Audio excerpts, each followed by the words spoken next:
বন্ধুরা, তো চলে এলাম তোমাদের সঙ্গে লাঞ্চ মেনু শেয়ার করার জন্য। আজ লাঞ্চ মেনুতে কী বানিয়েছি চলো তোমাদের সঙ্গে শেয়ার করি। প্রথমে আছে গরম গরম সাদা ভাত, নিয়েছি কাঁচা লঙ্কা, পাকা কাঁচা লঙ্কা, তারপরে আছে এখানে ডালের বড়া, মসুর ডাল দিয়ে বড়া করেছি, পেঁয়াজ, কাঁচা লঙ্কা, ধনেপাতা, আদা কুচি দিয়ে, তারপরে এখানে আছে কুচনো স্যালাড, তারপরে এখানে আছে পাঁচমিশালি ঘ্যাট, তারপরে এখানে আছে মসুর ডাল করেছি পেঁয়াজ ফোড়ন দিয়ে, তারপরে এখানে আছে স্কোয়াশ দিয়ে বাটা মাছ মাখা মাখা করে করেছি, আর এখানে আছে শুটকি চাটনি। এই হচ্ছে মেনুটা কেমন হয়েছে পুরো ভিডিওটা দেখে লাইক কমেন্ট করো।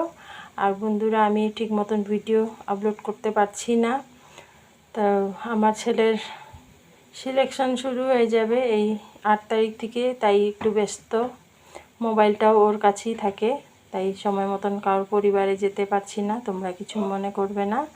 তো কেমন লাগলো লাঞ্চ মেনু থালিটা কমেন্টে জানিও, ভালো লাগলে লাইক কমেন্ট শেয়ার করে আমার পাশে থাকবে। আজ এই পর্যন্তই, আবার দেখা হবে নেক্সট ভিডিওতে। চলো টাটা।